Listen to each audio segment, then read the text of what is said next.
Hello friends, welcome back to the stream. It is Thursday, the 20th of November. It is 12:45 here in the UK, which is wildly early for me. But yeah, it's been a bit of a week. If I look like death, like mildly warmed up, like if I look like lukewarm death, it's because I feel like lukewarm death. So I'm here. I don't know how long for. And I will have a very muted energy, but I am here. Because I would like to do something resembling work.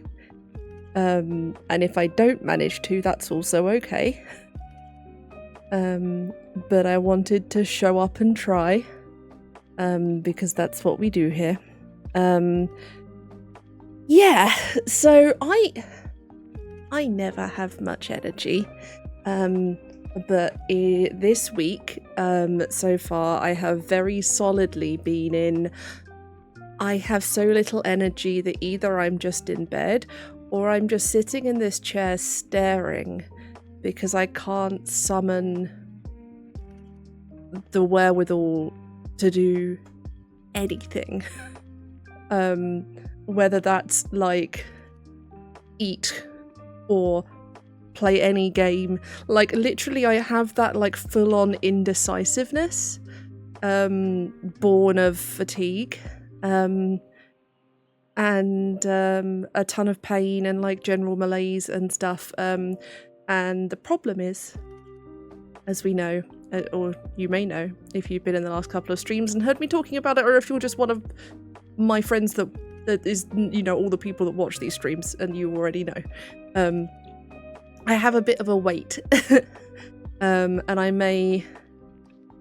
we'll see. I'm surviving at the moment, and it is possible that this is like a late October slide rather than the extent of like the illness that I have going on. But I don't know. We'll see. Either way, I saw my mentor on Monday. I didn't go into campus, obviously. And I'm very conscious that I want to be better for next week, because I've got like rehearsals for the choir concert with the orchestra and stuff that I'd really like to make. And so when I was talking to my mentor, we were talking about like it sounds and feels like I'm in survival mode. How do I do survival mode in a way that doesn't feel like, you know, backsliding into the abyss?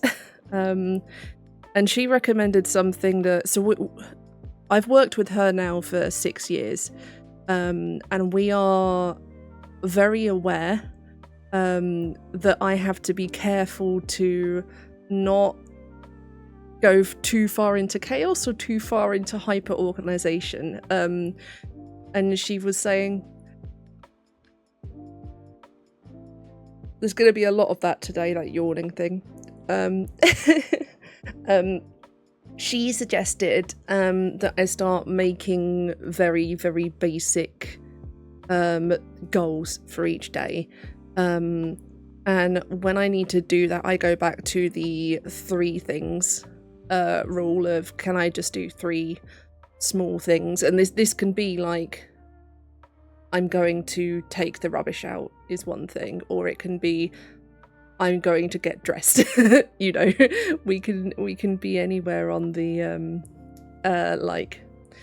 the spectrum of doing things. And that has helped a bit with getting through the past few days. I did sleep for 16 hours yesterday.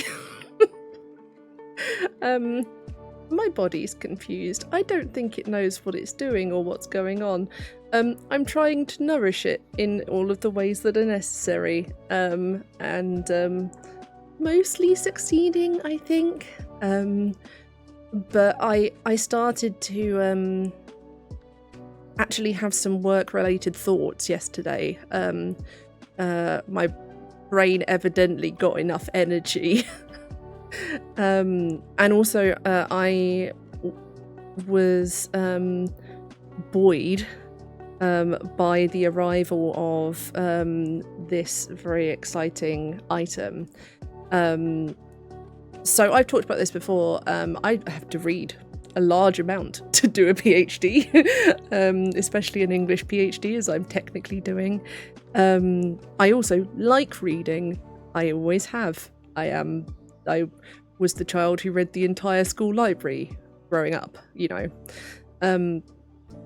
But in the past years, I have found two things difficult. First of all, reading, for some reason, PDFs specifically on a normal computer monitor has become difficult for me to focus on. It's not a vision thing. It's not that I can't read from a screen at all, because I do that perfectly well. You know, my primary method of communicating with my friends is via text. So it's not reading on a screen in general that's the problem. It's specifically like books and PDFs. Something about being on a normal computer monitor doesn't work. And the second thing is, my hands are shit. Bless them, they're doing their best.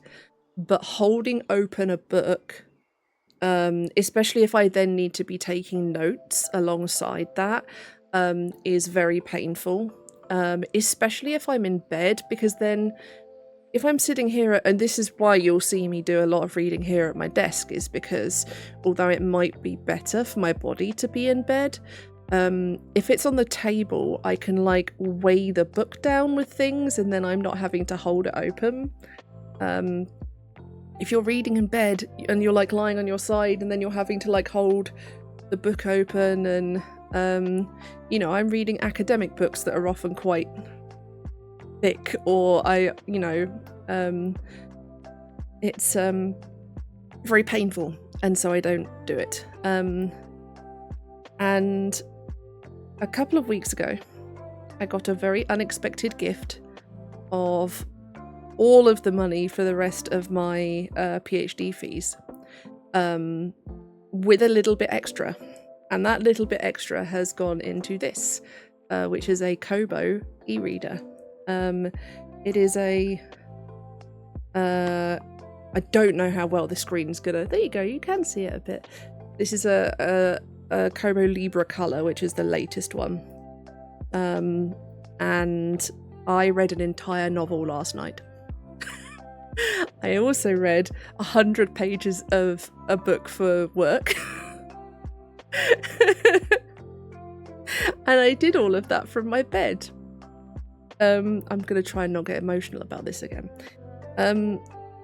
So the other really nice thing, and the reason I got we know that the proprietary stuff around Kindles makes them like really annoying.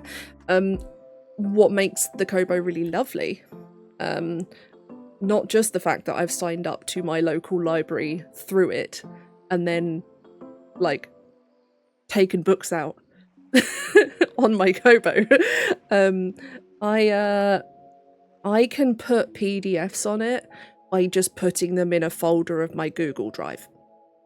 That's it. That's all I have to do. Does anyone who has a Kindle remember or know or remember how hard it is to get a PDF on a Kindle?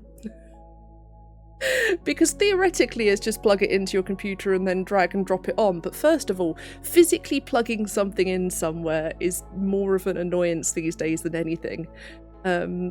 Also, that requires you to have a computer there to plug it into. If I'm, if I'm at campus and I don't necessarily have a full computer, I don't need it anymore because I can just use my phone and put the PDF on here. So this is full of, that's the novel I read last night, that first one, but then the rest of it is all PDFs that I had on my to-read list for the stuff we're currently doing. And I don't know, I sort of felt yesterday a bit like I was actually a little bit me again for a little bit. And when I was doing the reading of Role-Playing Game Studies, an introduction, or it's not an introduction, it's Role-Playing Game Studies something. I can't remember. Anyway, it's a game studies book. And I was reading it, and they were, in the early chapters, it's designed to be a kind of like overall resource. So the first chapters do the work of defining and introducing what a role-playing game is. And as we know, there's not one answer to that. So, you've got the history of different kinds of role-playing games given. You've got, how those origins all interweave. One of the things they talk about is defining the things that are common between all of those different mediums. I've just realised how swollen my face looks. Like, I actually look very unwell, and I think that's really just, I don't look at my face. But I'm talking to my face right now. And I think it just hit me how unwell I look. Anyway.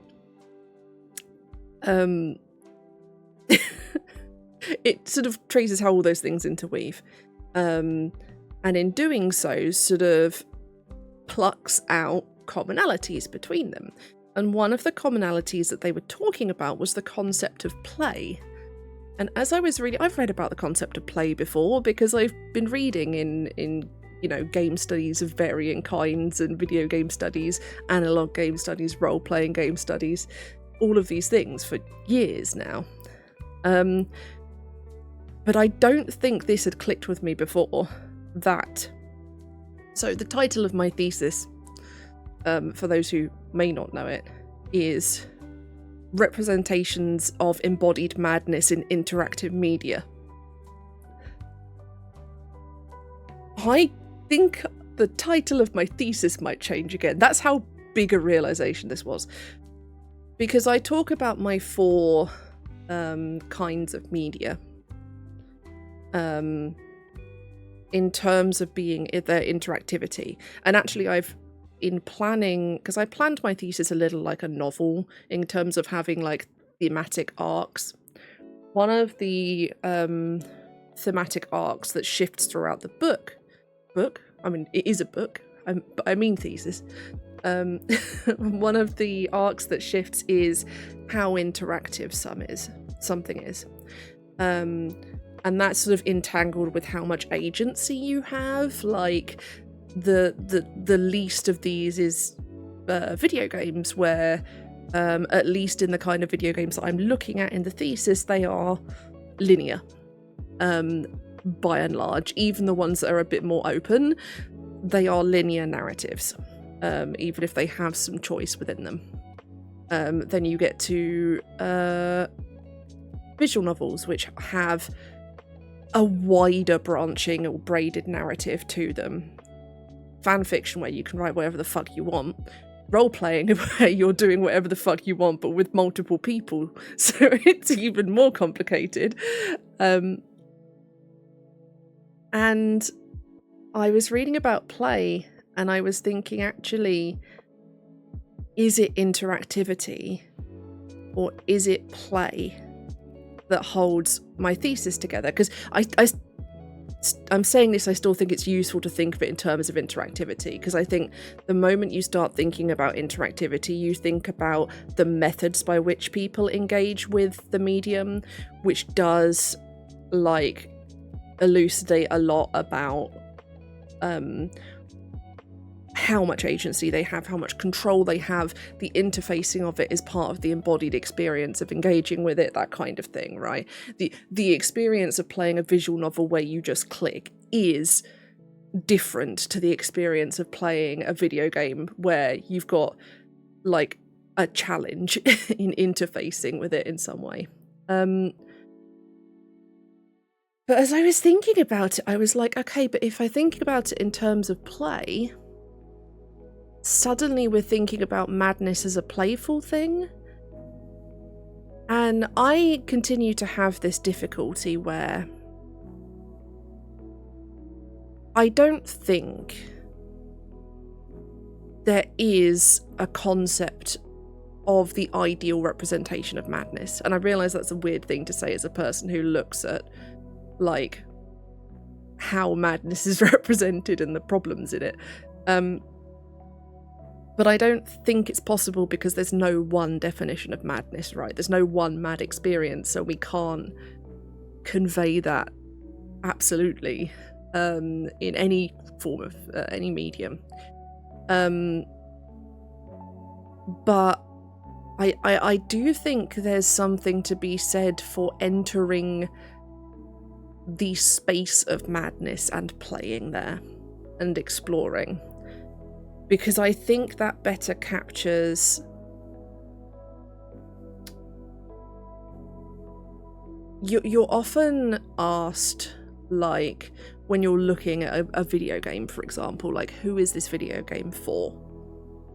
You see this in the so Hellblade: Senua's Sacrifice, I can speak, is the game that my video games chapter looks at primarily.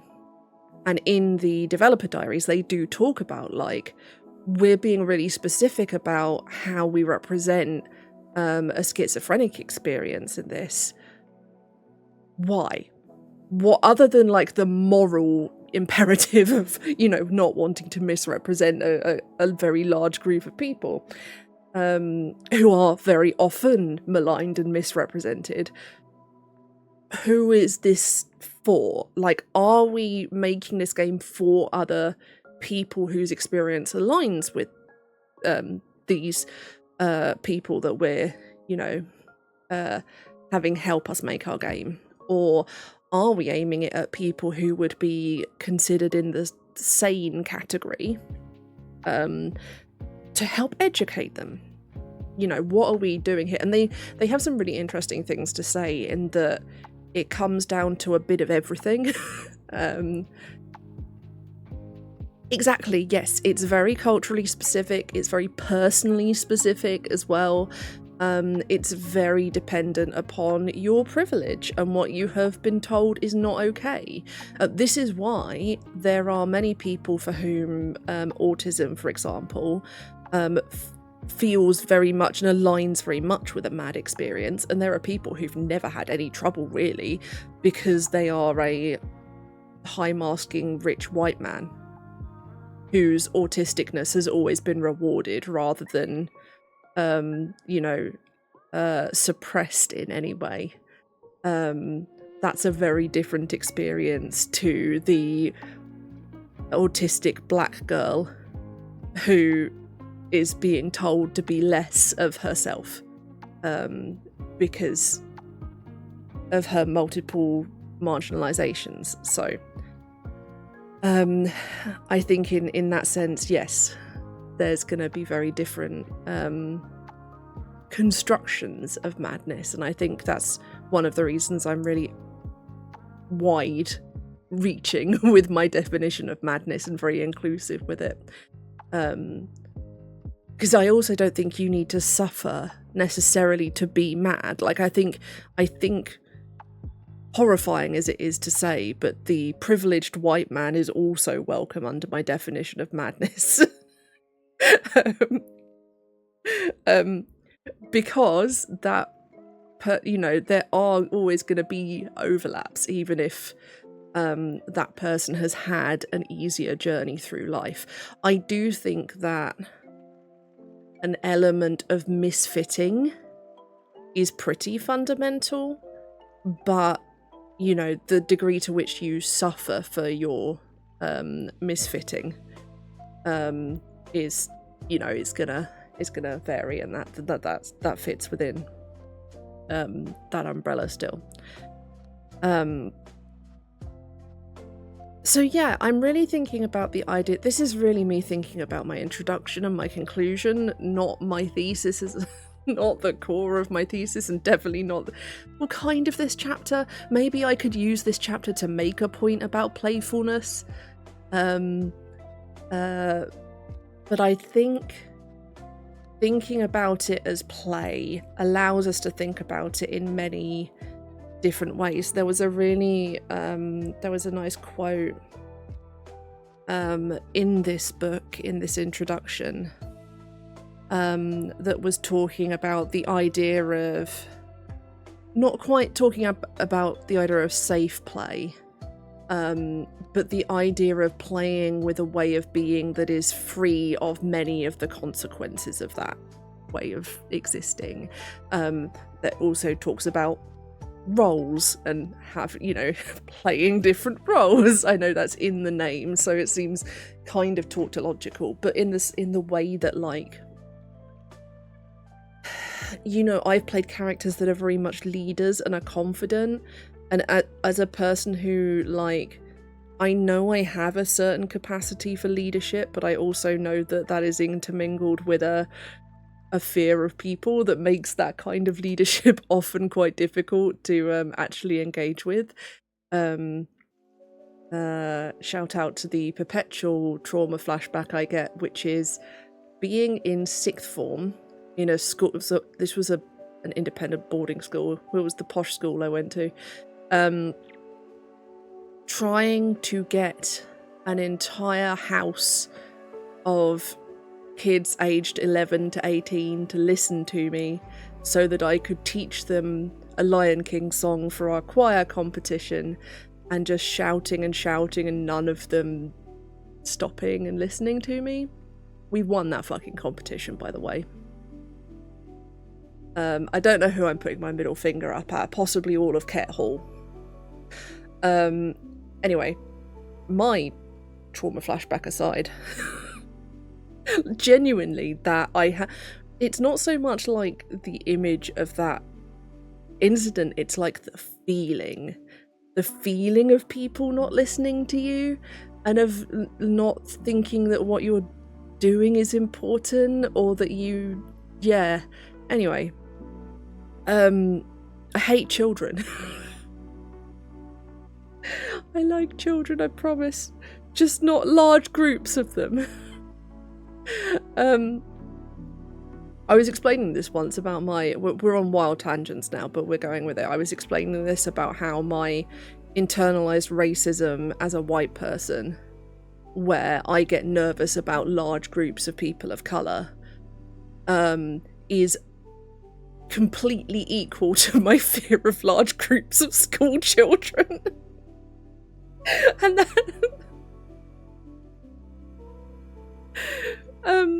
anyway, I was thinking about play, and maybe we'll be thinking about play for this chapter. I had started to read some other stuff about safety tools that I know was sort of relevant as well. Oh, that's what I was talking about. Yeah, it's this idea of taking risks. We had that lovely quote that I found that ultimately, and it was about LARPing specifically, but that ultimately role-playing is never going to be risk-free, because the nature of that play is the taking of risks. And if you removed all of the risks entirely, you wouldn't be role-playing anymore. Now, obviously, the word risk we sort of think of as being like fire risk or, things like that. But it can be as simple as the risk of speaking in front of a room full of people. No lasting harm. Actually, I've just talked about how lasting harm was caused to me by trying to speak in front of a room full of people, so clearly I don't know what I'm saying. But it's the idea that with safety, you're not trying to remove risk, you're trying to mitigate unwanted risk. I think that trauma counts as lasting too. I'm glad you agree. And yes, I do love my fur children, and prefer my fur children to actual children. Exactly. That's a really good way of putting it. You've got to have some kind of emotional stake or investment Certainly if you are leaning into the role play side of it as opposed to the dice role play, you know, if you're there just for the ludic elements, which is to say the elements that are a game in terms of a set of rules to be followed, if you're just there to play D&D like it's a war game or a board game, in that case your rewards and your stakes are going to be different. Your stake then is your pride, frankly, if you lose the encounter to the DM. Can you tell I got stuck in a D&D group of gamist boys for ages? I managed to make them roleplay sometimes. I considered that a point of personal pride that I managed to make them. And it wasn't that they weren't role-playing either, that's the thing. It's more that it was... they weren't there primarily for it on an emotional level, or even, like, they're making emotional risks to any degree, really. So... the tabletop groups I have now are much lovelier about. They're there for the emotions and the feelings, and I like them. And I'm very grateful for them. Yeah, I think there's something in there that feels tied into that idea of playing in a space where you can take some risks. I certainly know, and I want to use this when I come to think about writing this chapter. I play a lot. I would say that all of my characters can be just that I play in tabletop and in LARP can in some way be described as mad. Whatever form that might take.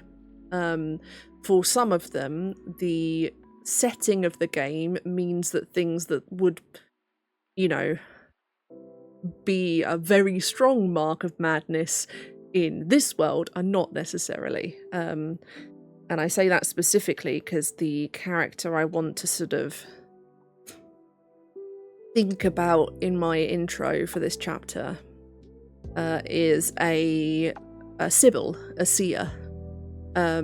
And if you actually walked around seeing all of the characters of Shakespeare playing out the past, present, and future for you, that's a very specific kind of madness that you would be mistreated for. And indeed, like in the character's story, there are she does very much get Cassandra at points, and it's only, you know, through the part of the game that I played in uptime as opposed to in backstory, where she then gets this is the character that speaks entirely in metaphor, and when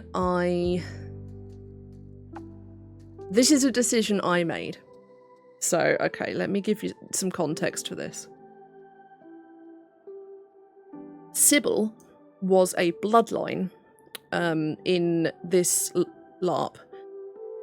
Everyone was human, ultimately, in this setting, which was historical but fantasy. So historical in this world, so in the Napoleonic era, and anything prior to that. And so rather than being a goblin, you would be goblin-blooded. So at some point there would be goblin magic in your that you were descended from, or potentially literal goblins. But the fundamental thing of the game was that you were fundamentally human, and as such, some of the bloodlines were not simply races as we would think of them in the traditional fantasy sense, but they were soulless. One of your ancestors sold all of the souls of their descendants to a demon. Demon, angel, you know, these kinds of things. And one of them was Sybil. And it gave you a lot of very powerful things you could do. You could write someone's fate or destiny. So you could say that someone was fated to die by poison, and then if they got poisoned, it would be very hard for them to not die to that poison. Or you could say it was someone's destiny to do something, and then whilst they were in the pursuit of that thing, they got extra power. That sort of thing. Very powerful bloodline, had only been played once before. And the reason for this is that all of the bloodlines all the bloods came with some kind of restriction. And for some of them, this is a very minor, like a visual restriction. For some of them, it was, you're weak to fire if you're an Undine blooded person. Sybil had to have their face partially covered in some way. That one was easily done. And anything that you saw in a vision with the visionary skill, which the blood also made you better at, you had to relate wholly in metaphor or in something, something that was fundamentally metaphor. And I, in my infinite wisdom, went, what if I only spoke in metaphor at all?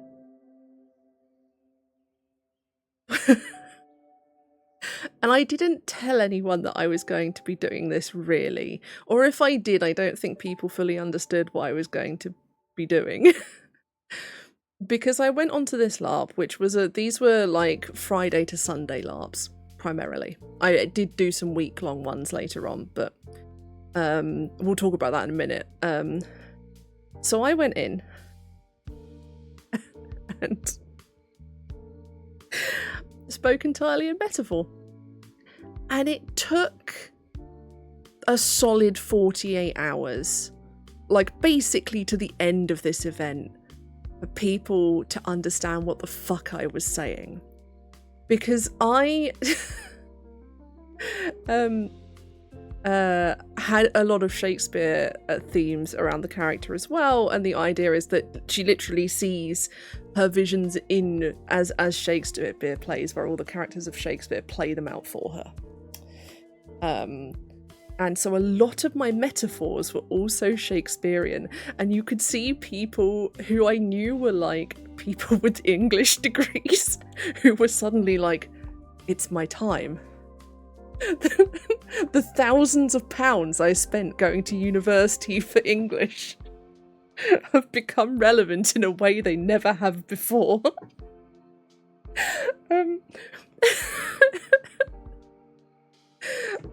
Because I would, so for example, let's take the 4 elements, so earth, air, fire, and water, in a game where you're talking about magic as the elements of earth, air, fire, and water. These come up quite a lot. Fire ended up being something related to a character. So that one they had to learn on the fly. But Ariel was air, Prospero was water, and Sycorax was earth. And it's so much fun being the person who is, and so I played this character for years and years. There came a point where, because the refs with the visionary skill as a referee, and I ran events at this LARP as well, you were meant to not say, you see this person being stabbed in the back. They were meant to say, shadows rise up from behind them and consume them or something, so that they were couching it in metaphor. The refs quickly learned they didn't need to do that with me. Because I would then be, otherwise I'm translating it twice. Like, they're translating it into metaphor for me, and then I'm translating it into metaphor for the party. I had so much fun playing this character, and this is one of the only role-playing characters, like LARP characters especially, where I felt that I got an ending to their story. The reason I'm talking about all this is to talk about those week-long events. Because although there were out-of-character spaces, and of course you're always in, you know, we're in scout camps and we're in, like, holiday homes and places where at some point you do have to say, can I borrow the microwave? You know. And no, I didn't make up a metaphor for microwave.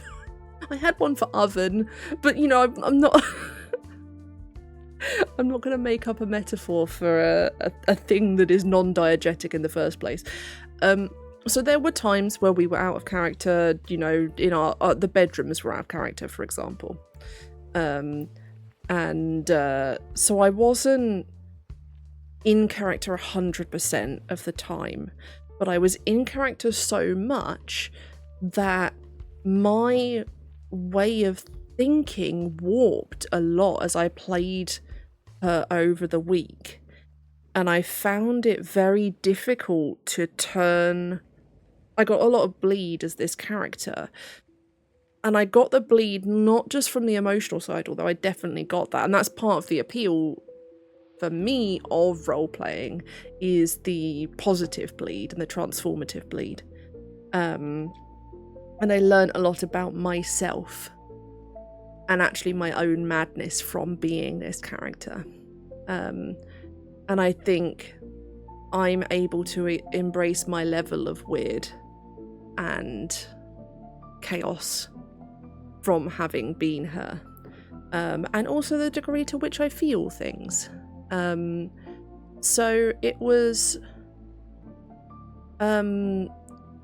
but it was also that I had to be so on and so clued into this language that I had constructed. At this point, I'm years into playing this character, so I've got a whole fucking lexicon. And I have to keep to that strictly like a language so that people can understand me.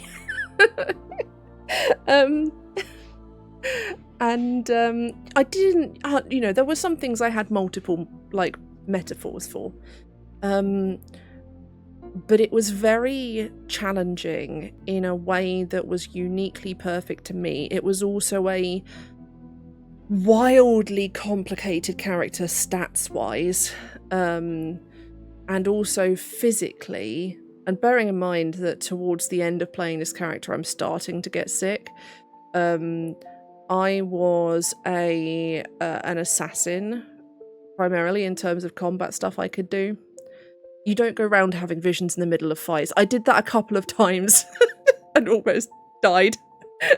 This is a no-death system, by the way. Not no death, but, like, realistically no death. Like, it's possible to die.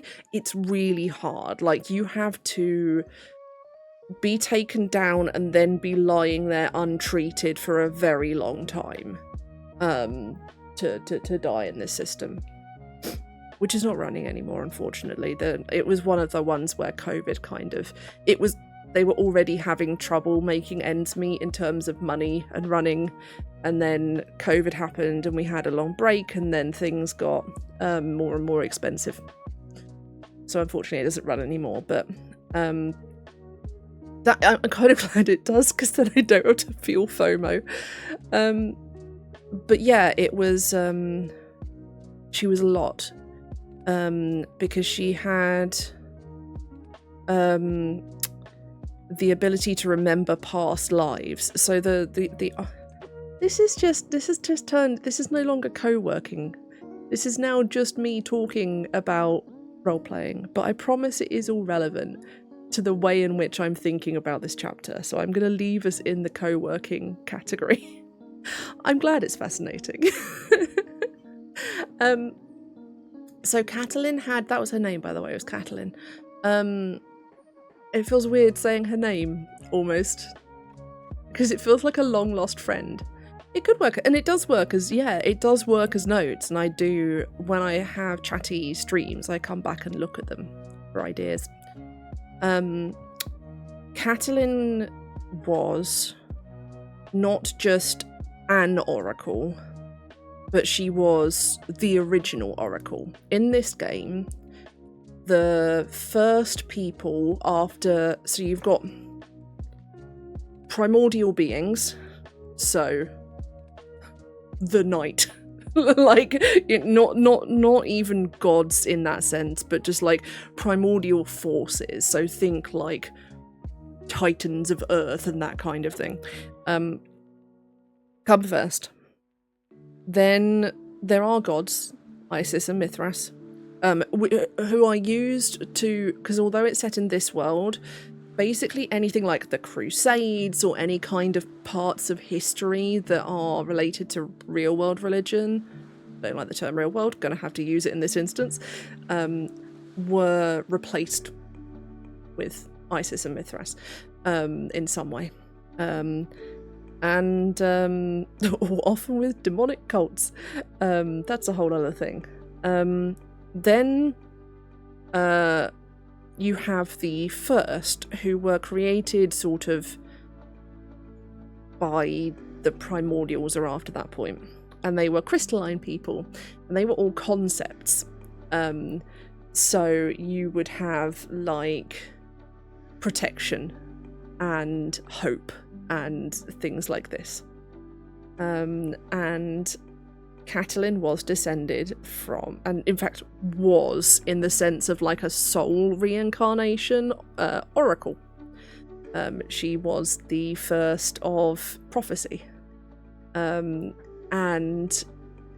Oracle read her own destiny, all tying into that Sibyl ability I told you about, and learned that her destiny was to tell the greatest story ever told.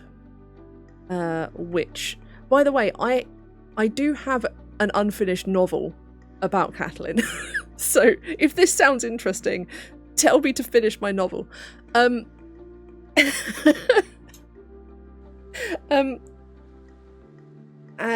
that ends up kind of being the thing that tethers her line of reincarnation. Basically, she reincarnates as oracles, sibyls, visionaries, over and over through thousands of years.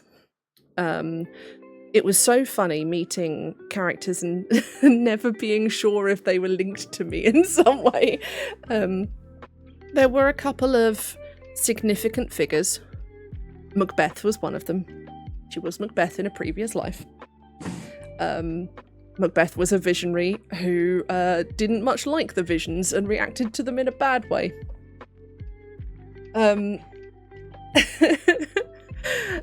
was where I got the assassin skill from. Anyway, it comes to Catelyn, and at one point there was an ability you could get called prophecy, and it was basically you will get one, think sonnet length prophecy about the event you're on. It will be incredibly couched in metaphor, Sibyl-like language. Really difficult to interpret. And I took this ability and I went to the refs, who had been reffing this character for years at this point, and I was playing a week-long event. And I said, I would like Catelyn to tell the greatest story, please. Can I take the prophecy ability and you write me a prophecy? It doesn't need to be the story of thwarting the apocalypse necessarily. It's just this line is tethered to it. That's why it's the greatest story. It ended up being pretty significant. So there are so many tangents to this story for me to tell this story properly, and I feel really self-centered right now, but I just want to tell you about my friend that I was for a while. I don't get to talk about her anymore. So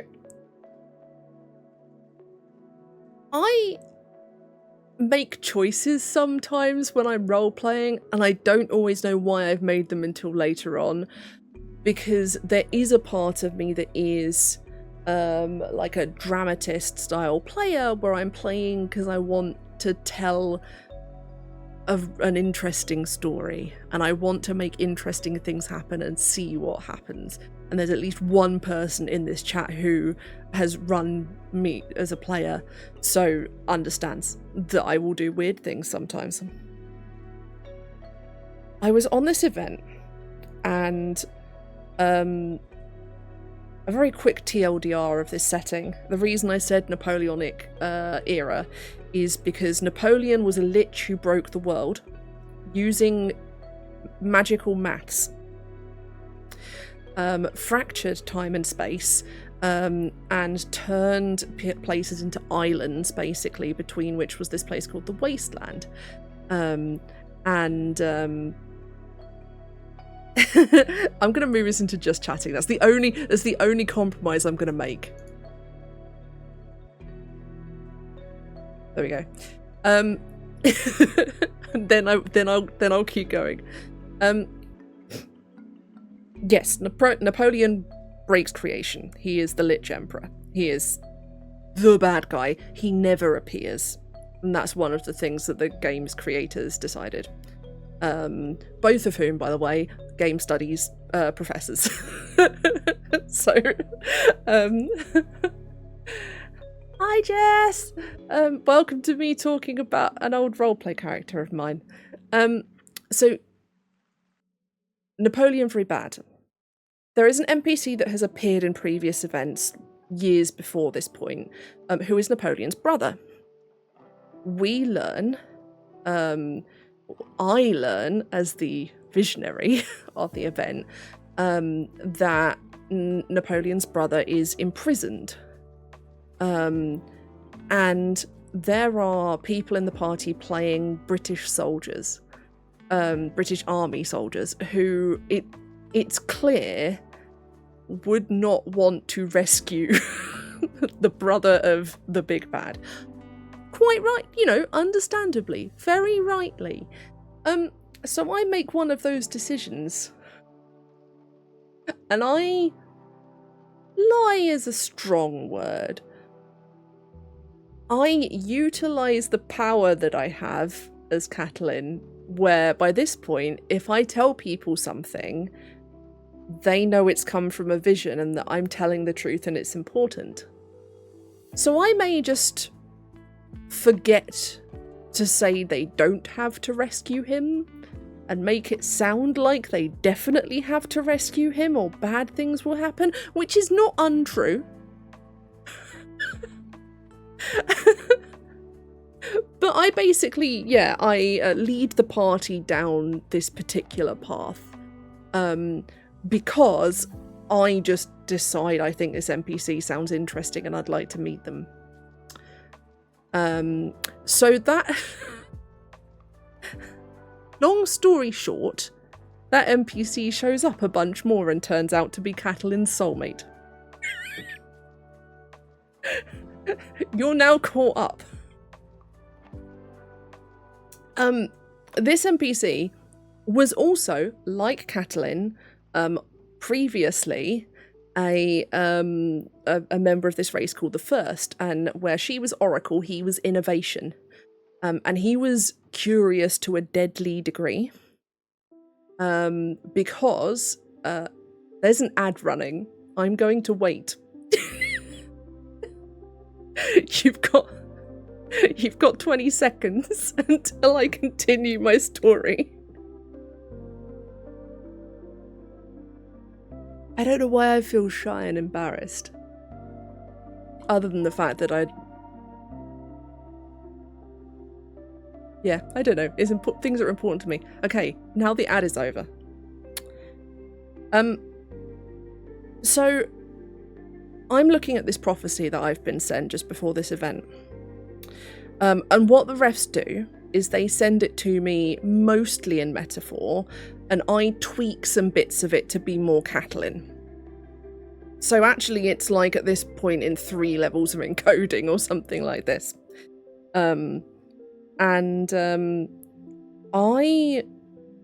As I'm memorizing it, we'll come to that, realise that part of it is about innovation opening Pandora's box. Because he's just so curious. So it did end up being related to like a big like ending arc to a meta plot that had been going on for years kind of thing, which was also the last event I played as Catalan, was where that plot line was wrapped up. In this week-long event, I memorized my prophecy and I grabbed hold randomly.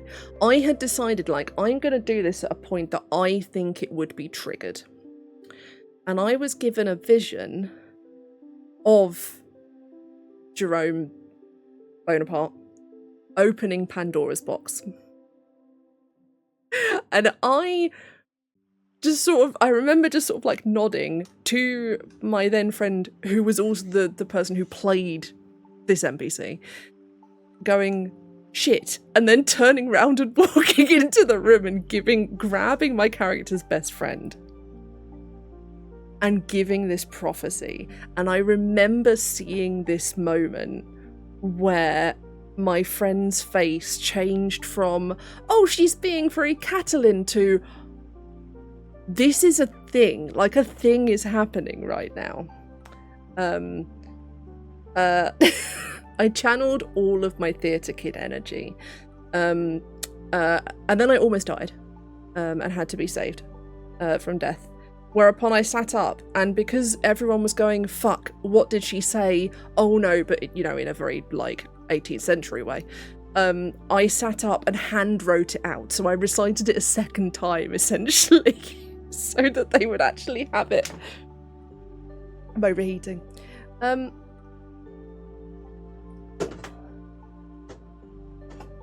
So to be mad as a roleplay character requires a lot of planning. A couple of years after that, we come to this event. I'm now such high level as Catalan that I don't really get to play her a lot, because a lot of events don't run at that high level. A lot of the characters that I played alongside, people don't play those characters anymore. I know that of her 2 best friends, one of them won't be at that event. 3 best friends, 2 of them were at that event, 1 wasn't, or was crewing, I think.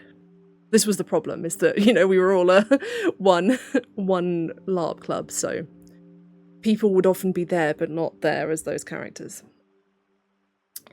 And I know that we're going to an island where Archimedes anytime you describe something from a role-playing game, it sounds ridiculous. An island where Archimedes has taken some of the power from Pandora's box after Jerome Bonaparte opened it, and is going to use it to do terrible things to reality. So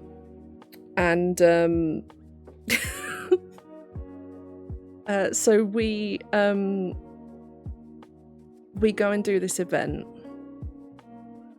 This is going to make me emotional to describe, because I'm actually going to end up talking about a friend dying, and I don't mean in the game, but I want to tell it so you can understand how powerful an ending and why this character is so important to me. I've basically got one of my character's best friends there with me, who was called Marius, and he was a werewolf who tried very hard to push his rage down. He was played by my friend Jack, who was only a couple of inches taller than me. Like, I think he was 5'6", and I'm 5'4", maybe he was 5'7".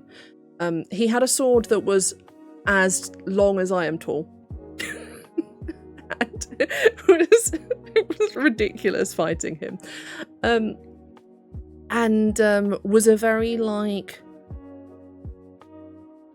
had a lot of moral convictions, quietly faithful kind of character. Jack was also someone who wasn't primarily there for the emotional role-playing side, but could be pulled into it and then get very invested. He was one of the characters that had been there since the beginning and was like, parts of the language in Catalin's lexicon are named after Marius, kind of thing.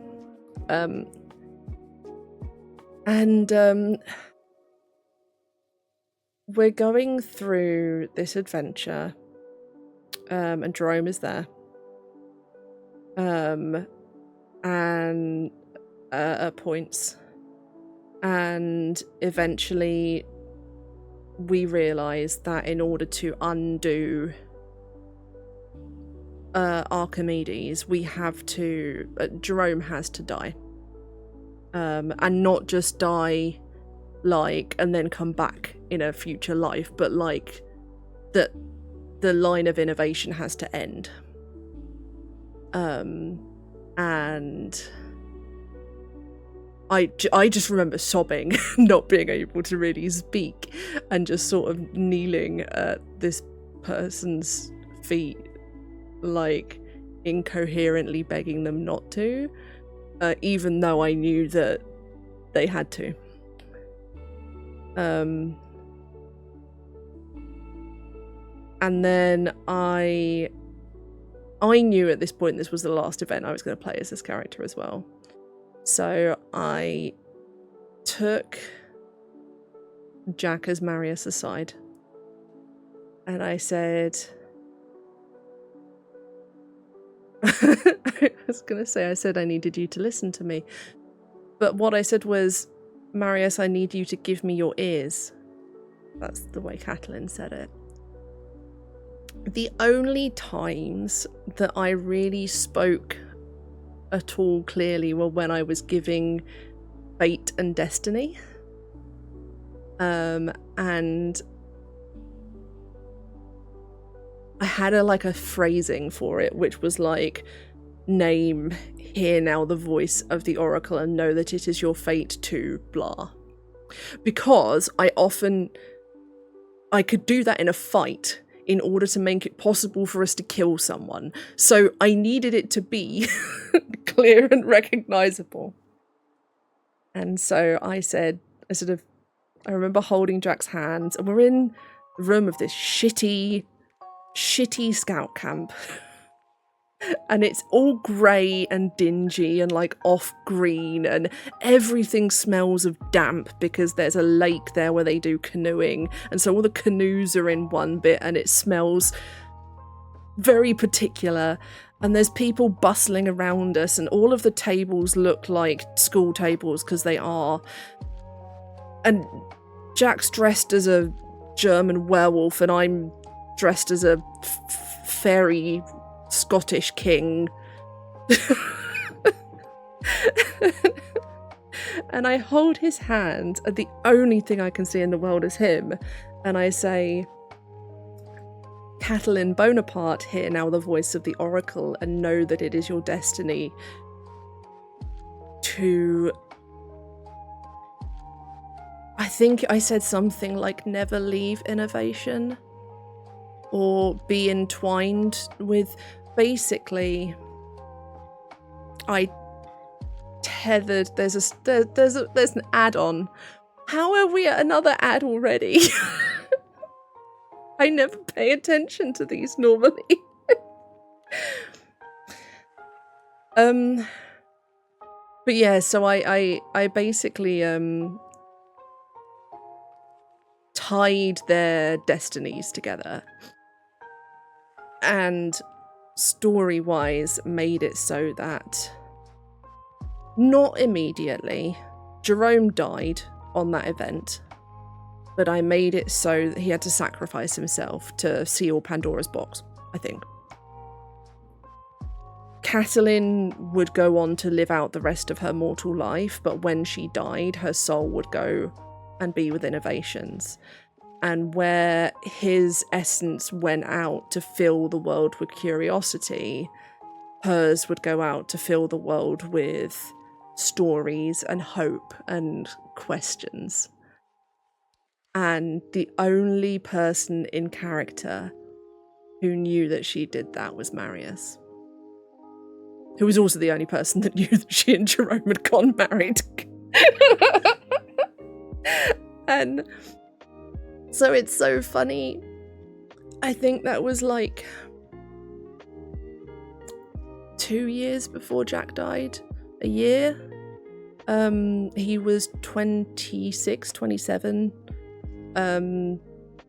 Had, they call it an unexplained cardiac event while playing football.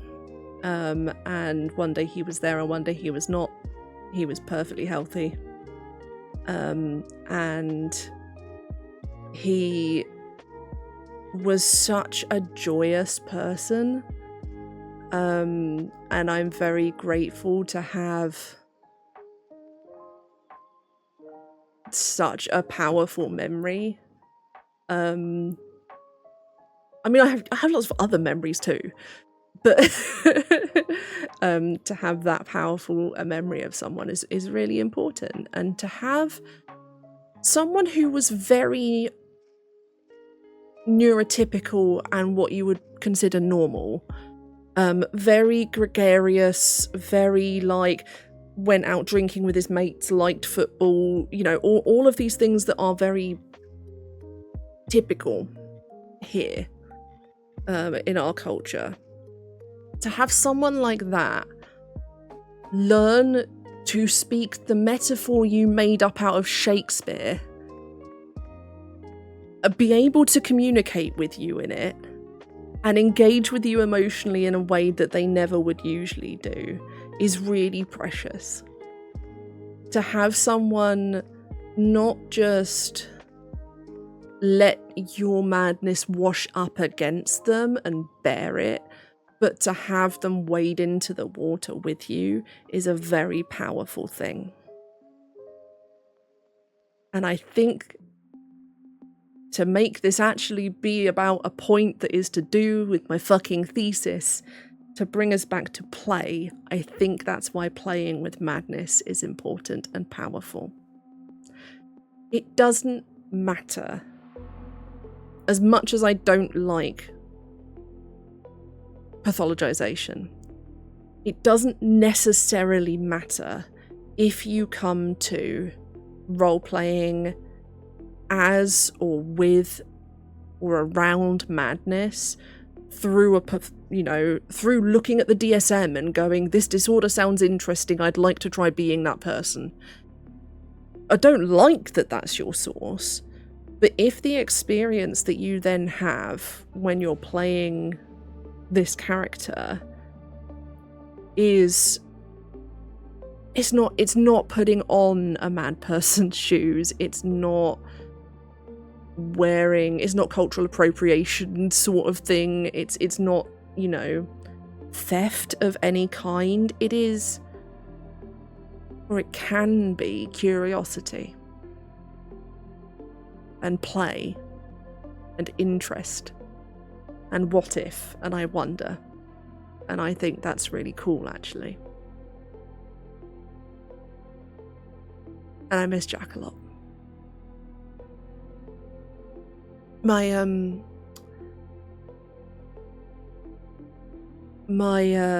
master's thesis, when I published it, is dedicated to him, because a bunch of that book is about Catelyn too.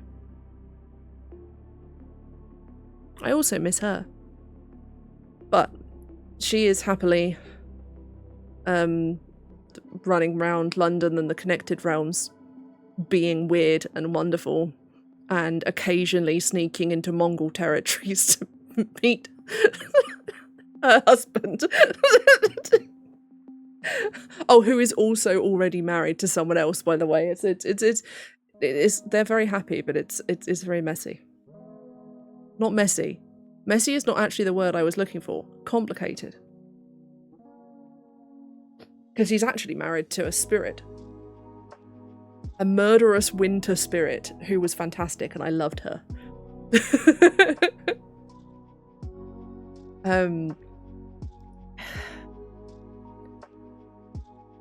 Somehow, I have to condense the feeling of that 40-minute long story I just told you into a 200-word intro to this chapter. I'm not really sure how that's going to happen. With difficulty, I suspect. But yeah, I wonder whether thinking about that idea of play is a way into this, and I feel like that would be, yeah. It's especially when we're thinking about Shakespearean metaphor, it's especially powerful, because if you think about to go back approximately 16 years, my undergraduate dissertation, again, reminder, dissertation and thesis are the other way around in the US and UK, was on Shakespeare's Mad Women. So partly it was about Lady Macbeth and it was about Ophelia. So when you think about the wading into water metaphor in relation to Ophelia, it becomes more complex but also more interesting.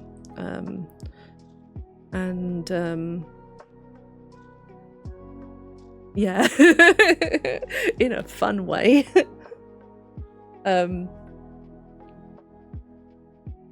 Yeah, so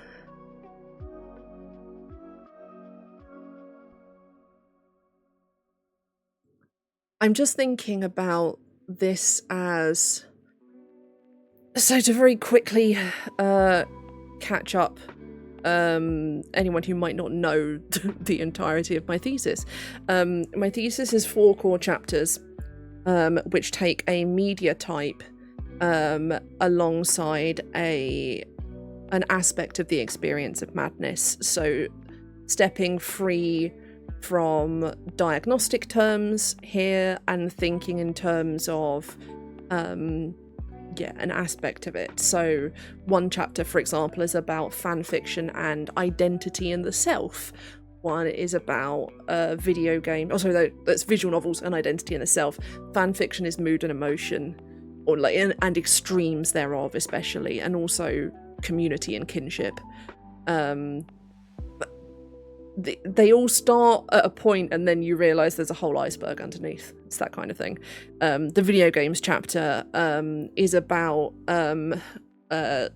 psychosis-based experiences. So whilst that is a diagnostic term, it's the term that one is used by people in that community, in the voice hearing community, and the sort of hallucinations community in general, as a plucked from diagnostic term that's a catch-all for that kind of extrasensory experience. And that sort of goes along with video games. And originally, my role-playing chapter was going to be about death and suicide, and I think part of it was to do with thinking about, one, the idea of the duality of losing someone out of character and being comforted by the life their characters continue to have in your collective imagination. To the idea, I observed a lot when I was LARPing that people would get deeply attached to their characters and not want them to die ever. Whereas to me, what mattered much more to me was that their stories had what I considered a good ending, which is not necessarily a good ending. It can be, a bad outcome that is a very satisfying ending from a story perspective. Catalin's story, as it ended in Uptime, ended with her soulmate dying in front of her. You know, that's not that's not a fun ending. But you know, I know that ultimately their essence ends up entwined, and that therefore it is a very romantic ending, albeit weird. Which was all it was ever going to be for her. And I've had characters who I have felt that I want them to continue on forever, and I've had characters where I'm like, no, I will be satisfied with this, and wondering how much of that is tied to an idea of mortality and of not wanting to let go of something. To use a different observation, I, as many of you will know, worked for a text-based online MMO for a while, a MUD, if you know the term, and I observed a lot of people struggling with going up to becoming an administrator, as the game was set up, as many MUDs were historically, and continued to be, where you gave up your mortal characters to become an admin, and would often ultimately get an in-character god role, but not necessarily. It depended on what you were doing and how. That especially changed a lot under my purview, I guess. Weird to say that. But I would see a lot of people really struggle with that transition, and not necessarily because they were losing, you know, the people they'd been hanging out with online every day. Because there was an NDA involved, so you did have to like be realistic about what relationships you could maintain out of character.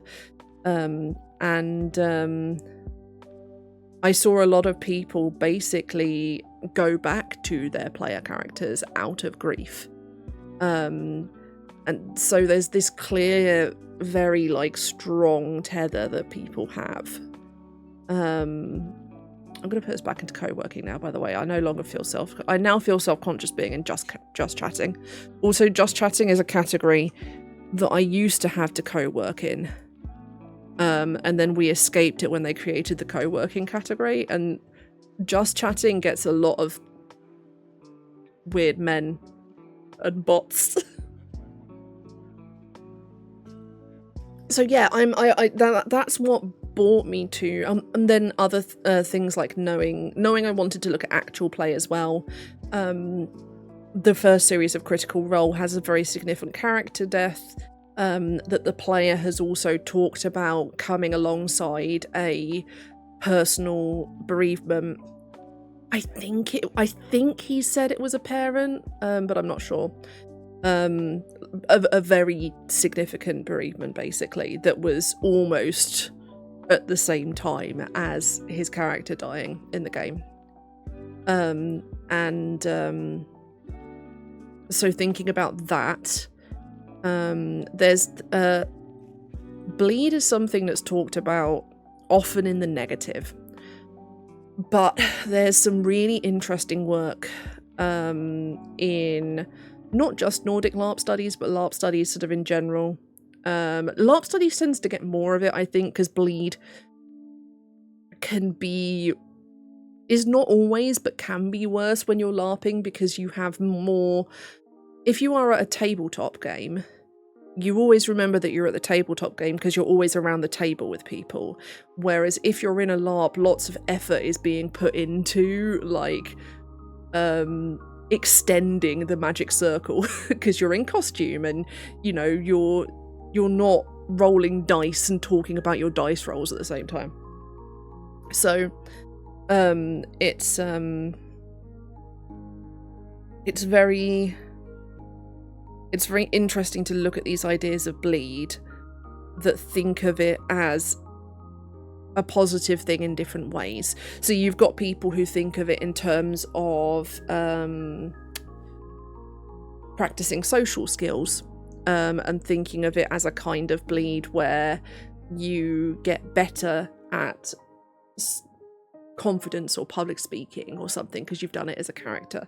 I know that I credit a lot of my masking skill and social skill and a social ability that I now have, less so the past few weeks, years, but I know that I credit a lot of that with that even when it felt like myself had been crushed into a tiny ball, I was still pretending to be other people, and I've always pretended to be other people alongside hating myself, so that made that a lot better for me in the long term.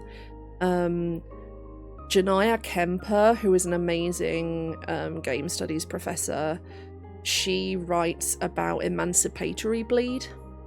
So the bleed that she, as a black woman, gets in playing both within and outside of the sociocultural place traditionally ascribed to black women, which is to say victims of racism and misogyny, and misogynoir, and has some really powerful writing about how, because I think she does a bunch of Regency LARP. I don't know if it's like Austin specific, like there's a big like Jane Austen LARP scene, but there's also like freeform Regency, and I don't know whether Kemper is in one or both of those,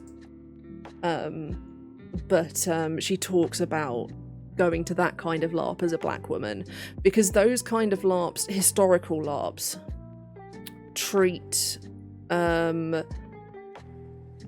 racism and misogyny and homophobia and things like that very differently, depending on the game, and the choices that the game's designers and its creators have made. So you can have games that do go, actually we're going to keep to what the historical social hierarchy was, and this is a choice that we're making, but then, you know, often they'll put other safety things in place to make sure that no one actually experiences horrible things, or that everyone knows what they're consenting to.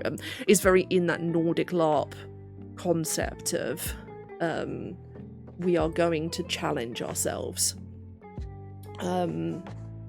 which we've talked about before. When I was doing my dissertation streaming, we talked about, and I won't talk about this game in detail now, so don't worry, but there is a game called Gang Rape, which is a LARP.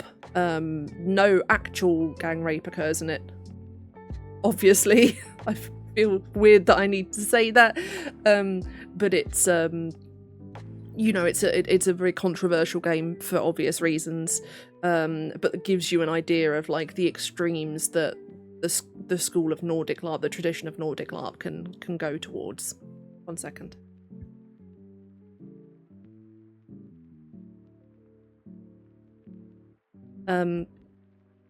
So yeah, I think,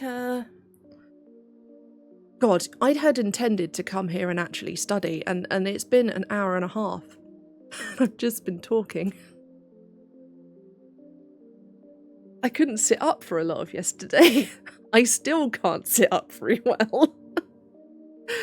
But I do feel a little bit more like myself, ironically, given that I spent a load of it talking about being someone else. And I think actually it's been really helpful, because it's helped me settle into that,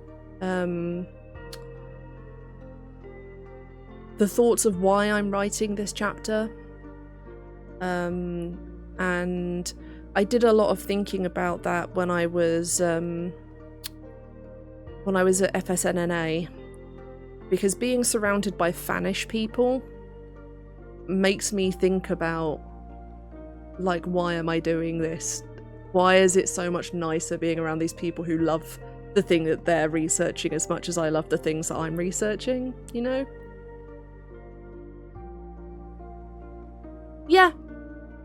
Yeah, and I think for many people that is very, very true.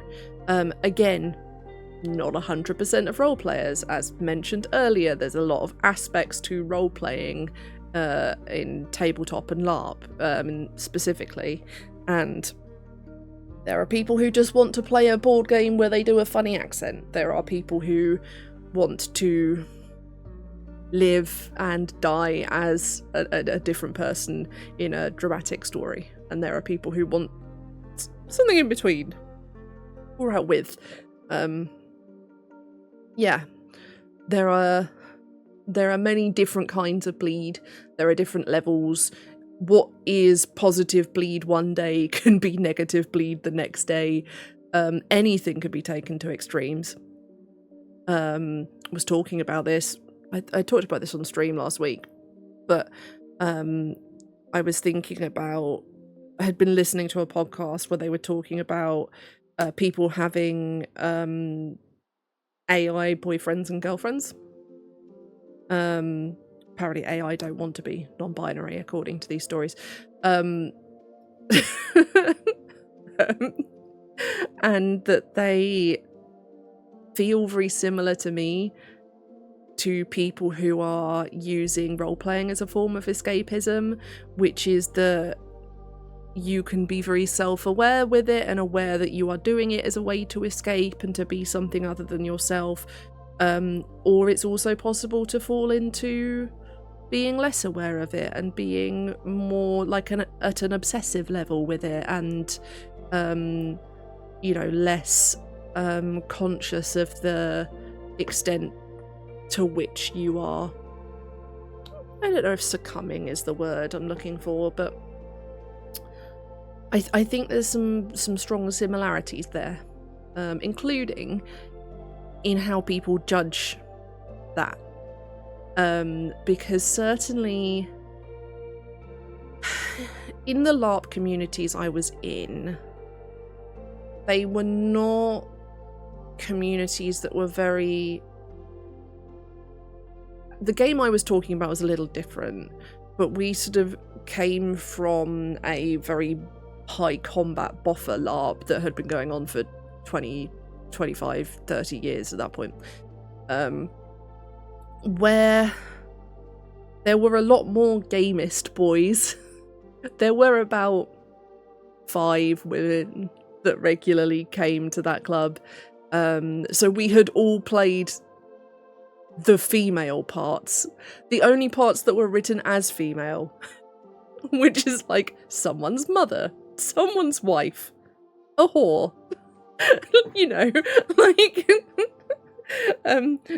And it was, we all commiserated about it and went, it's your turn to play the girlfriend. I did, after a while, get more interesting parts written for me.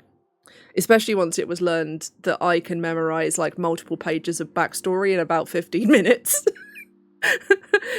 I became known as the Law Drop NPC.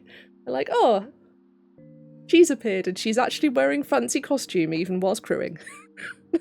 It's the Law Drop NPC. But in that community, there were certain things that were just not understood as things you could want to do while role-playing. Characters having relationships, romantic relationships with other player characters, for example, only looked at as a form of cheating. And I know this because I heard what people used to say about me behind my back at points. Don't really miss being at that club sometimes. There are people that I miss and, aspects of it that I miss, but there were certainly elements that like bullying aspect was more negative to me than any bleed I could have had. Me going, I've retained some of the residual crush-like feelings from playing this character is way more bearable than people telling me I'm cheating on my partner because I was cuddling someone. Have you never platonically cuddled someone? How dreary is your life? This is a soapbox and I will get off it now because I don't have the energy to be ranting. Anyway, the point is, that is a community where any bleed would be seen as negative. because there is so much more expectation that you are playing a game, not playing at being someone else. So it's very interesting to think about play. I think play does really well at getting to the mad idea of haziness and of things not being one thing and being contradictory, because the idea that we can play at being mad in very different ways and all of them be valid, and some of them be both valid and problematic, and some of them be probably not neither. That would probably be weird, but you see what I mean? Like, there's, to go back to that example of I flipped through the DSM and found this this disorder I thought would be interesting to roleplay could still become an amazing character. While I was asleep for 16 hours yesterday, I did have a dream that I was at Gen Con or something like that, and I was giving a panel presentation on like an academic track about people in actual play shows, like role-playing madness. And I remember like having this, I had somehow found the Sagas of Sundry Dread videos that have disappeared from the internet, to show them one of the first characters I was inspired by, and you know, but yeah, I was there's lots of ways of doing it. Yeah, you see, this is the weird thing. I'm sorry to say, Toth, but you're actually like a mature and sensible and thoughtful person, and lots of people aren't. And lots of people do not have the idea. And like, I'm not trying to say that I was perfect in these situations either, because I definitely needed to be better at communicating with the people I was role-playing with out of character and saying, it feels like our characters are going in this direction. Are you comfortable with this? What are your boundaries around this? I did not do that, and I should have. But part of the reason I didn't do that is being in a culture where it felt like discussions of that kind were not relevant. Because safety tools in general, the safety tool was just for physical safety, which they were very sensible about because it was a very high combat system and we were playing in a cave where you can fall over really easily and you can't see a lot of the time. And I was talking about this last week, of the idea that I didn't need any training so the safety call was that you yelled safety. Whenever anyone yelled safety, everyone froze, you identified what the problem was. Often it was that someone had fallen over or someone had, taken a stray blow to their face and or whatever. It wasn't necessarily life or death. It could often be someone's glasses fell off. That was a common one. So I didn't need any practice to yell safety for something like that. But I can see that both I and the people around me did need guidance and practice in having discussions around consent, around who was okay with what. I did have the conversation with my then partner of, are you okay with this? Because that was more obvious to me as a thing I needed to do. Also, I'd heard people saying stuff behind my back, and so I knew he had as well. Culturally, there was not that baked in of emotional safety or of consensual safety, I guess, in that sense. Like there was also often a problem, and I got injured at one point because some of the old guard of the club, shall we say, were used to it being I'm describing it as high combat, but it used to be even more of a boys' club, which meant that there was a lot more like rugby tackling, for example, which technically wasn't allowed in the system. But I was playing, I think, an event, and it was an outdoor event, so it was in a big field. It was more interesting than just a big field, but fundamentally it was a big field. And we were in a fight, and I was playing a warrior. And I'm 5'4", and I weighed a lot less then. And someone ran at me, and they were much larger than me. And they were used to a higher contact way of being. It was someone who'd not been in the club for years and had come back, and they're like, oh, we brought these old people back. And every time that happened, I was like, oh god. So and they didn't mean to cause me harm. I'm not suggesting that they did, but they did. I got knocked flat on my back. I already had back problems, and I spent not the rest of the day lying there on my back, but I was there for a while. I told them to continue the fight further away, whilst I laid there on my back and didn't move, and tried to work out if I was okay. In the same way that I should have been asked if I was okay with that level of contact. Because there were people, if you're with someone, I was talking about Jack earlier, Jack, with certain friends of his, knew that he could wrestle them, and that was fine. He also knew not to wrestle me. Like, it's different if you're, it's your best mate that you've known for years and you do wrestle for fun anyway, and you know that they're okay with it. That's fine. But in the same way that I should have been asked if I was okay to be rugby tackled, I should have asked my friend if he was okay role-playing my character's love interest. And I didn't. Partly because I'm very autistic and he's very anxious. So we didn't have the conversation until it was too uncomfortable for him. And, that's my fault as much as anything.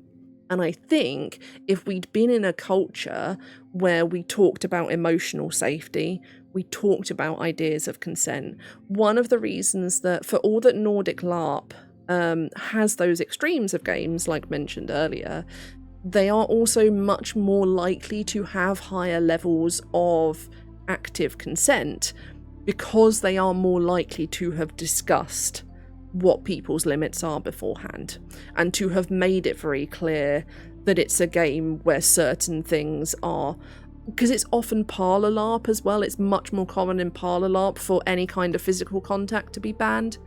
But then there's also Nordic LARPs where there's a vampire one I read about where they went very much the opposite, and there was a way to check in with a person you were about to be physically intimate with in any way, whether that's, full on kissing them or whether it's just like holding their hand. There were ways to signal what was and wasn't okay. Like telegraphing what you were about to do, basically, and rules around that, in order to enable them to create a club environment where it was a club environment, and you'd go around the corner and there'd be people making out in the corridor and people dancing very closely, and that kind of thing is only made possible by better declaring what is and isn't permitted. And when you sort of think about it like that, the idea of having a pre-game like safety practice session is the way they're described, where people get used to saying the safe words. Cut and brems are the ones that we were reading about. I don't know if that's the right pronunciation. I don't know why I went to roll the R for that Finnish pronunciation, which is cut and break.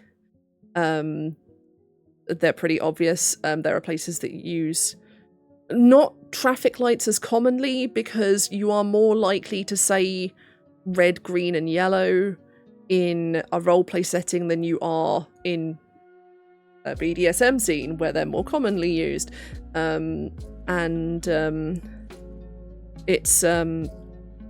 It's more often things like cut and break. Or hand signals is another one that's often used. And yeah, a lot of Nordic LARPs and other places are adopting this now. In the like pre-game let's go through all the rules session, people will practice using those signals. They will practice saying them and declaring that they have a boundary. And that sounds ridiculous until you think about the fact that no one gets told it's okay to say I'm emotionally uncomfortable here.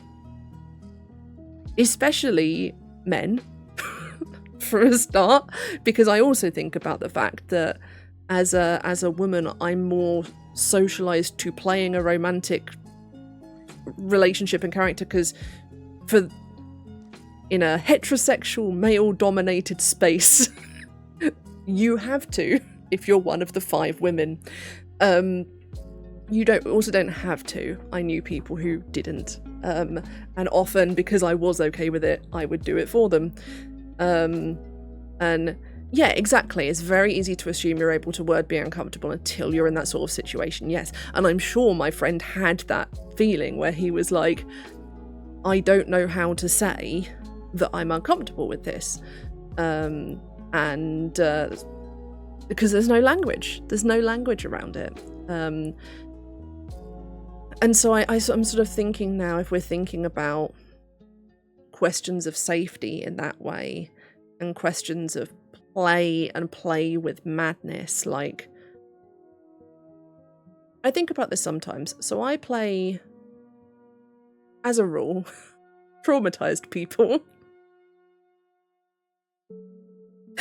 I've roleplayed with every single person that's in chat right now, and no one is surprised. I think sometimes about the fact that when I go to play a game, and I thought about this the last time I was running a game, actually. Lines and veils, really useful way to control what content is present in a game. Really good in terms of being able to say, I'm okay with this being a threat or existing in the world, but I don't want it to appear in the game. Or I don't want this here at all. Often though, in the past, what you do with those is you give them all to the GM. And the GM knows everyone's limits. But let's say I, as a person playing a traumatized character, have put in my character's traumatic backstory something that is a line that you have. I don't know if you've only given that information to the referee. And I think sometimes about the fact that we do, firstly, put all of the emotional labour onto the DM, in that sense, but also that we often think of safety as something channeled wholly through them. And I've been reading this as well, that's often the case, that in a TTRPG setting, that the DM is placed as the arbiter of safety, and also the person who has to have all the responsibility for it. So when the last game I ran, or where I've been planning to run things or similar, I will make a point of saying, give me the lines and veils you want to give me, and also if there's anything you want to share with the group, do that. Because that way, I'll use one of mine as an example. I've talked about this one before. One of my lines is alcoholism, or alcohol abuse. It's one, describing that there are people drinking beer in the tavern, that's fine. But having a clearly alcoholic NPC come up to me, or someone in really extreme levels of intoxication, is very much a line for me. There's also a subclass in D&D called Drunken Master for Monk. And there are situations in which you could roleplay a Drunken Master in a way where I would be fine with it, but also you could very much be playing an alcoholic. And you should know that before we get into this game together. Like, that's... yeah. Alright, I'm catching up on chat now. Yes. Yes. Making people aware that they could be causing someone's discomfort is as important, and that they then know how to deal with that. Yeah, there are. So one of the papers I read last week was on the sort of crossover between the BDSM community and LARPing, especially because of it being more physical. And there's some really good examples of how people have taken the standard BDSM checklist of what do and don't you want to do, and so similar, and so on, and similar, and turn that into a role-playing thing.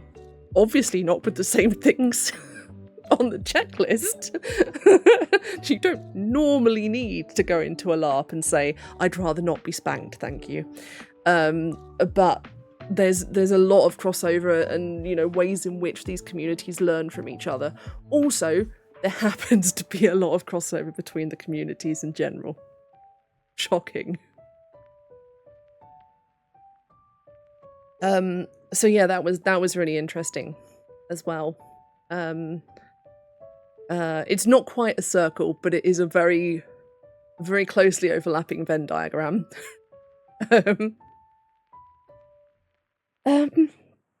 Yeah. Oh my goodness. I've just solidly talked for an hour and 45 minutes. Including crying a bunch of times. I genuinely got on and thought I would be here for half an hour, and that would be it. So I feel very tired,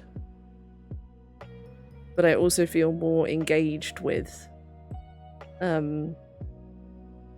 this topic in general. I don't know that I'm like excuse me. One of the things I've been dealing with is like not necessarily flu-like malaise, but like general malaise, and I can feel that is starting to come on again. And I will need to go lie down very shortly. But this is the longest I've been distracted all week, so thank you for being here and talking to me about all kinds of things and being interested in my role-playing character. And wait, maybe I'll open the Scrivener project and remind myself what state my novel was in. Genuinely, that to turn us back to illness, as is often the case with our research here. It has been very intimidating to consider that if the thing that they found that might be the problem with me is connected to a problem that we can identify and then fix, that I could get a lot better. It's very intimidating and complicated emotionally. I keep trying to think, but then I would be able to finish my book. I would be able to run the D&D game I want to run. I would be able to finish so much of this writing? Finish writing the long fanfic I've been working on for years. I would be able to do things I want to do more because I'd have the energy and capacity to do them. I would be able to be the person who goes to places and presents about people role-playing bad people in actual play. You know? I'd be able to do those things. Because I wouldn't feel like utter shit.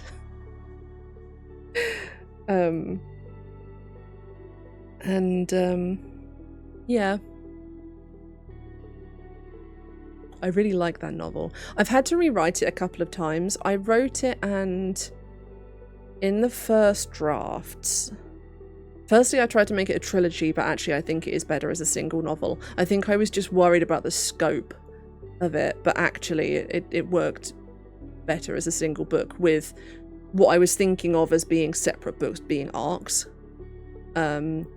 I stumbled a little on the fact that I made one of my protagonists British Indian, and very specifically tethered her, because it was historical fantasy, I specifically tethered her to colonialism, because she was British Indian at a point in history where if you were British Indian, someone wasn't consenting to that situation, basically.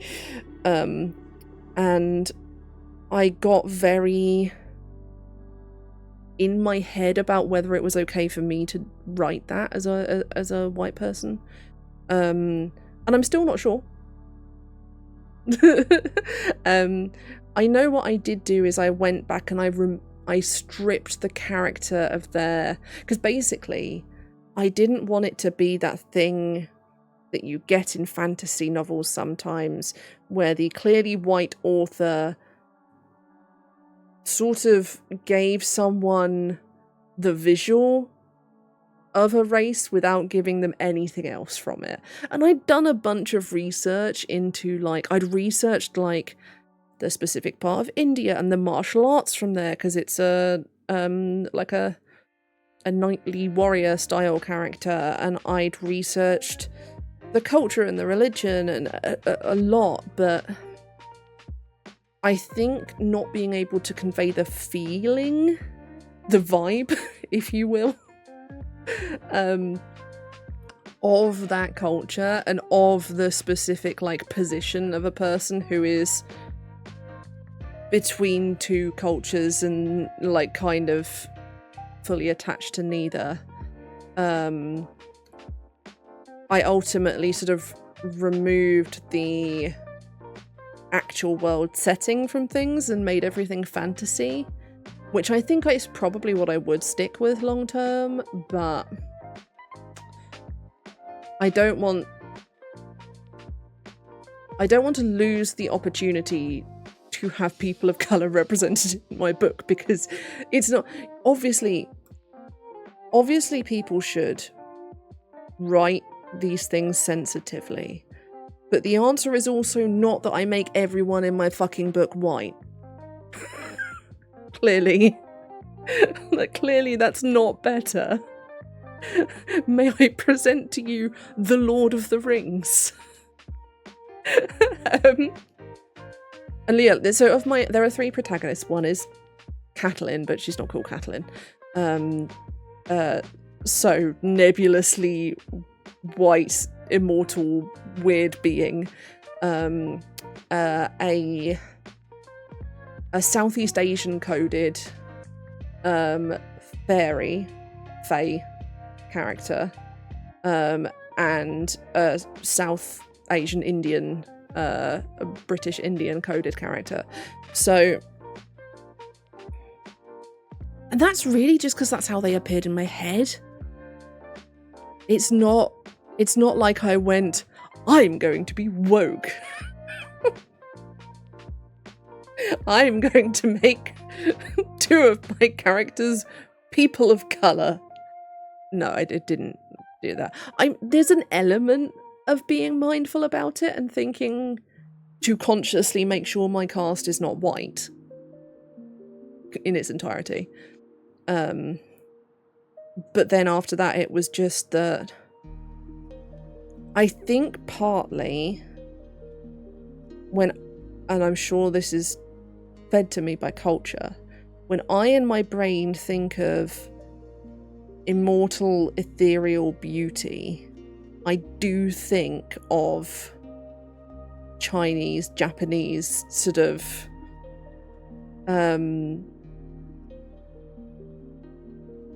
images of perfection. And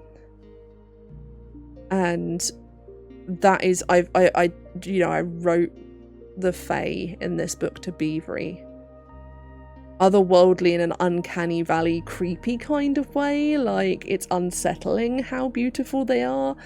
where you can see it's kind of manufactured. And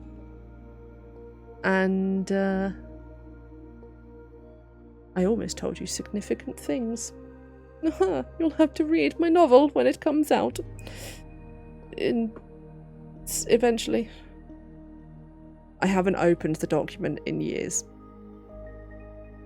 And part of it was I was writing it at a point where I didn't have people around me to get excited about it for me.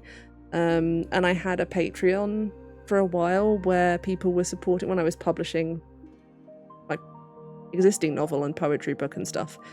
I had a Patreon that I realised later that people were just supporting me because they liked me as a friend, not because they necessarily definitely wanted to read my book.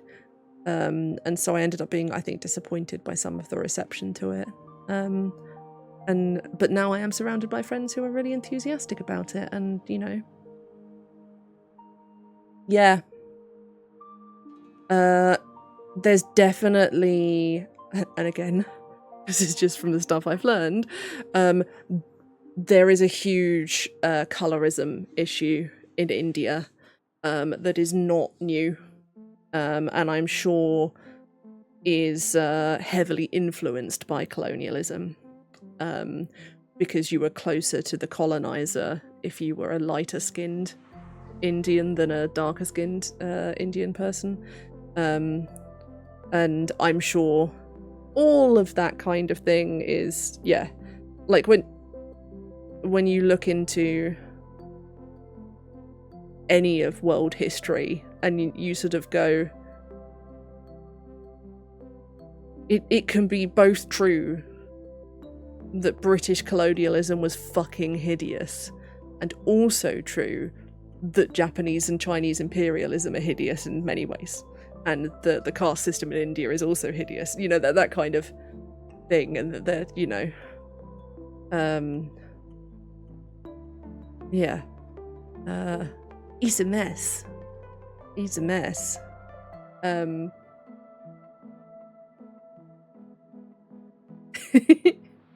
Wow, I realised we're just ending the stream talking about colonialism and the slave trade. Awkward.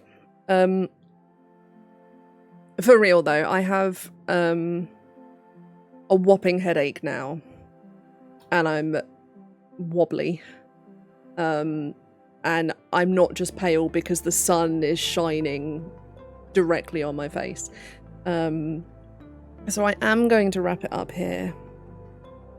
We have done all of the work and none today, it feels like. I think this has been really helpful, and I do need to do streams like this more, to give me a place to talk through. We've discussed before that, yes it is, I have taught you well, my child. Psychiatry is a tool of the colonizer. I'm radicalizing people. Good, that's what I'm here to do. But yeah, I verbalize things to make sense of them. And this sort of stream is really useful to me and my work. And I think we're at a point where I'm doing some really important defining of what this chapter's going to be. And yeah, this has been really good and really helpful. I have no idea if I'll be back again this week, or what time it will be, or what we'll be doing. But I can promise that I will continue to take good care of myself, even if that means sleeping 16 hours in one go with a brief break, mostly to have this delivered and set it up.